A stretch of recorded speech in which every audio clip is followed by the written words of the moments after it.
ನಮಸ್ಕಾರ ಎಲ್ಲರಿಗೂ ಶಿಂದೇಶ್ ಅವರ ಯೂಟ್ಯೂಬ್ ಚಾನಲ್ಗೆ ಸ್ವಾಗತ. ಇವತ್ತಿನ ವಿಡಿಯೋದಲ್ಲಿ ತಂಪಾದಂಥ ಜ್ಯೂಸ್ ಮಾಡಿ ತೋರಿಸ್ತಾ ಇರೋದು. ದಯವಿಟ್ಟು ಈ ವಿಡಿಯೋನ ನೀವು ಸ್ಕಿಪ್ ಮಾಡದೆ ಕೊನೆ ತನಕ ನೋಡಿ. ಬನ್ನಿ ನೋಡೋಣ ಹೇಗೆ ಮಾಡೋದು ಅಂತೇಳಿ. ನಾನು ಒಂದು ಅರ್ಧ ಲೀಟ್ರಷ್ಟು ಹಾಲು ತೊಗೊಂಡಿದ್ದೀನಿ. ಒಂದು ಅರ್ಧ ಕಪ್ನಷ್ಟು ಸಕ್ಕರೆ, ಒಂದು 2-3 ಟೇಬಲ್ ಸ್ಪೂನಷ್ಟು ಕಾಸ್ಟರ್ಡ್ ಪೌಡ್ರ್ ತೊಗೊಂಡಿರೋದು, ಒಂದು 2 ಟೇಬಲ್ ಸ್ಪೂನಷ್ಟು ಕಾಮಾಕ್ಷಿ ಬೀಜ ತೊಗೊಂಡಿದ್ದೀವಿ. ಇದು ನೆನೆಸೋಕ್ಕೆ ಒಂದು ಅರ್ಧ ಬೌಲಷ್ಟು ನೀರು ರೆಡಿ ಮಾಡ್ಕೊಂಡಿರೋದು. ಈಗ ನಾನು ಪೊಮೊಗ್ರನೇಟ್ ಅಂದರೆ ದಾಳಿಂಬೆ ಬೀಜನ ಒಂದು ಅರ್ಧ ಕಪ್ನಷ್ಟು ತೊಗೊಂಡಿದ್ದೀನಿ. ಒಂದು 1/4 ಕಪ್ನಷ್ಟು ಡ್ರ್ಯಾಗನ್ ಫ್ರೂಟ್ ಸಣ್ಣದಾಗಿ ಕಟ್ ಮಾಡ್ಕೊಂಡಿರೋದು, ಆ್ಯಪಲ್ ಒಂದು ಅರ್ಧ ಹೋಳನಷ್ಟು ಸಣ್ಣದಾಗಿ ಕಟ್ ಮಾಡಿರೋದು. ಈಗ ನಾವು ಕಾಮಾಕ್ಷಿ ಬೀಜನ ನೆನೆಸಾಕೋಬೇಕು. ಒಂದು ಅರ್ಧ ಕಪ್ನಷ್ಟು ನೀರಿಗೆ ಒಂದು 2 ಟೇಬಲ್ ಸ್ಪೂನಷ್ಟು ಕಾಮಾಕ್ಷಿ ಬೀಜನ ನೆನೆಸಾಕ್ತಾ ಇದ್ದೀವಿ. ಒಂದು 10 ನಿಮಿಷ ನೆನಿಬೇಕು. ಹಾಗಾಗಿ ಈಗ ನೆಕ್ಸ್ಟು ಕಾಸ್ಟರ್ಡ್ ಪೌಡ್ರನ್ನ ಮಿಕ್ಸ್ ಮಾಡಿ ರೆಡಿ ಮಾಡ್ಕೋಬೇಕು. ಅದಕ್ಕೆ ನಾನು ಒಂದು ಅರ್ಧ ಕಪ್ನಷ್ಟು ನೀರು ಹಾಕಿ ಮಿಕ್ಸ್ ಮಾಡಿ ರೆಡಿ ಮಾಡಿಟ್ಕೊತಾ ಇದ್ದೀನಿ. ಒಂದು 2 ಟೇಬಲ್ ಸ್ಪೂನಷ್ಟು ಕಾಸ್ಟರ್ಡ್ ಪೌಡ್ರಿಗೆ ಒಂದು ಅರ್ಧ ಕಪ್ನಷ್ಟು ನೀರು ಹಾಕ್ಬಿಟ್ಟು ಮಿಕ್ಸ್ ಮಾಡ್ತಾ ಇದ್ದೀನಿ. ನೋಡಿ, ಈ ಥರ ಕನ್ಸಿಸ್ಟೆನ್ಸಿ ಇದ್ದರೆ ಓಕೆ. ನೀರೆಲ್ಲ ಆಗಬಾರ್ದು, ಚೆನ್ನಾಗಿರೋಲ್ಲ. ಈ ಥರ ಇದ್ದರೆ ಸಾಕು. ಈಗ ನಾವು ಗ್ಯಾಸ್ ಸ್ಟವ್ ಆನ್ ಮಾಡ್ಕೊಂಡು ಒಂದು ಅರ್ಧ ಲೀಟ್ರಷ್ಟು ಹಾಲಿತ್ತು ಅದನ್ನು ಹಾಕ್ತಾಯಿದ್ದೀನಿ.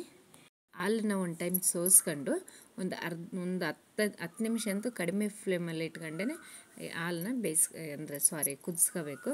ಚೆನ್ನಾಗಿ ಕುದ್ದಾದಮೇಲೆ ಒಂದು ಅರ್ಧ ಕಪ್ನಷ್ಟು ಸಕ್ಕರೆನೂ ಹಾಕ್ತಾಯಿದ್ದೀವಿ. ಈಗ ನೋಡಿ, ಸಕ್ಕರೆ ಹಾಕಿದ್ಮೇಲೆ ಚೆನ್ನಾಗಿ ಕುದಿಬೇಕು. ಕುದ್ದಾದಮೇಲೆ ಮೆಲ್ಟ್ ಆಗಿದ್ದೇನೆ ಇಲ್ಲೋ ಅಂದರೆ ಕರಗಿದೇನೆ ಇಲ್ಲೋ ಸಕ್ಕರೆ ಅಂತೇಳಿ ನೋಡಿಬಿಟ್ಟು ಚೆನ್ನಾಗಿ ಕರಗಿದೆ. ಈಗ ನೋಡಿ, ಹಾಲೂ ಚೆನ್ನಾಗಿ ಕುದ್ದಿದೆ. ಈಗ ನಾವು ಕಾಸ್ಟರ್ಡ್ ಪೌಡ್ರ್ ಮಿಕ್ಸ್ ಮಾಡಿ ಇಟ್ಕೊಂಡಿದ್ವಿ, ಅದನ್ನು ಹಾಕ್ತಾಯಿದ್ದೀನಿ.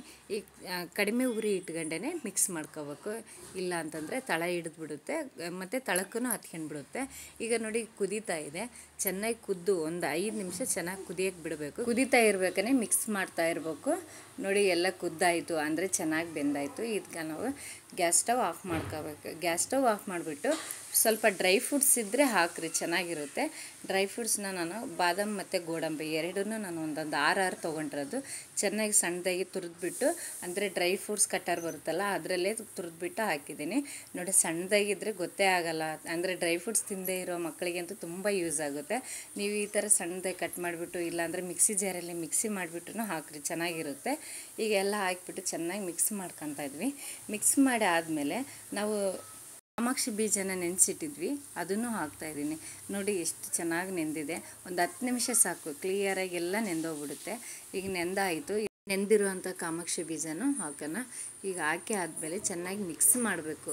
ಮಿಕ್ಸ್ ಮಾಡ್ಕೊಂಡ್ಬಿಟ್ಟು ಎಲ್ಲೆಲ್ಲಿ ಗಂಟು ಆ ಥರ ಏನೂ ಇರಬಾರ್ದು. ನೋಡಿ, ತಳ ಏನಾದರೂ ಹಿಡ್ದಿದೆಯೇನು ನೋಡಿ, ಏನು ಹಿಡ್ದಿಲ್ಲ. ನೀವು ಸಣ್ಣದಾಗಿ ಉರಿ ಇಟ್ಕೊಂಡೇ ಇದೇ ಥರನೇ ನೀವು ಟ್ರೈ ಮಾಡಬೇಕು. ಜ್ಯೂಸ್ ಮಾತ್ರ ಸೂಪರಾಗಿ ಬಂದಿರುತ್ತೆ. ಈಗ ನಾವು ಒಂದು 10 ನಿಮಿಷ ತಣ್ಣಗಾಗಿ ಬಿಡೋಣ. ತಣ್ಣಗಾದಮೇಲೆ ನೀವು ಫ್ರಿಜ್ ಇದ್ದರೆ ಫ್ರಿಜ್ಜಲ್ಲಿ ಒಂದು ಅರ್ಧ ಗಂಟೆ ಇಟ್ಟರೆ ಸಾಕು. ನೀವು ಫ್ರಿಜ್ ಇಲ್ಲಪ್ಪ ಅಂತಂದರೆ ಒಂದು 2 ಅವರ್ ಹೊರಗಡೆನೇ ಇಟ್ಟರೆ ಸಾಕು. ನಾವು ಫ್ರಿಜ್ಜಲ್ಲಿ ಇಟ್ಟಿದ್ವಿ, ಒಂದು ಅರ್ಧ ಗಂಟೆ ಆಯಿತು. ಈಗ ತೆಗೆದ್ಬಿಟ್ಟು ಇದಕ್ಕೆ ನಾವು ಸಣ್ಣದಾಗಿ ಕಟ್ ಮಾಡ್ಕೊಂಡಿರೋಂಥ ಹಣ್ಣುಗಳನ್ನು ಹಾಕ್ತಾಯಿದ್ದೀನಿ. ಹಣ್ಣುಗಳನ್ನೆಲ್ಲ ಹಾಕಿದ್ರೆ ಚೆನ್ನಾಗಿರುತ್ತೆ. ಇದ್ದರೆ ಹಾಕ್ರಿ. ಇನ್ನೂ ಹಣ್ಣುಗಳಿದೆ ಅಂದರೆ ನೀವು ಎಕ್ಸ್ಟ್ರಾ ಫ್ರೂಟ್ಸ್ ಎಲ್ಲ ಮಿಕ್ಸ್ ಮಾಡ್ಕೋಬೋದು, ಚೆನ್ನಾಗಿರುತ್ತೆ. ಸೂಪರ್ ಆದಂಥ ಜ್ಯೂಸ್ ರೆಡಿ ಆಯಿತು. ನೋಡಿ, ನಿಮಗೆ ಈ ವಿಡಿಯೋ ಇಷ್ಟವಾಯಿತು ಅನಿಸುತ್ತೆ. ಲೈಕ್ ಕೊಡೋದು ಮಾತ್ರ ಮರಿಬೇಡಿ ಪ್ಲೀಸ್, ಆಯಿತಾ? ನೋಡಿ, ನೀವು ಬೌಲಲ್ಲಿ ಅಂದರೆ ಸಣ್ಣ ಮಕ್ಕಳಿದ್ರೆ ಬೌಲಲ್ಲೆಲ್ಲ ಹಾಕ್ಕೊಡ್ಬೋದು. ಅಂದರೆ ಲೋಟದಲ್ಲೆಲ್ಲ ಕೆಲವು ಮಕ್ಕಳು ಕುಡಿಯೋಲ್ಲ. ನನ್ನ ಸಣ್ಣ ಮಗಳು ಬಂದು ಬೌಲಲ್ಲೇ ಕುಡಿಯೋದು, ಹಾಗಾಗಿ ಅವಳಿಗೋಸ್ಕರ ಬೌಲಲ್ಲಿ ಪ್ರಿಪೇರ್ ಮಾಡಿದೆ. ಬನ್ನಿ ಜ್ಯೂಸ್ ಕುಡಿಯೋಣ. Thank you.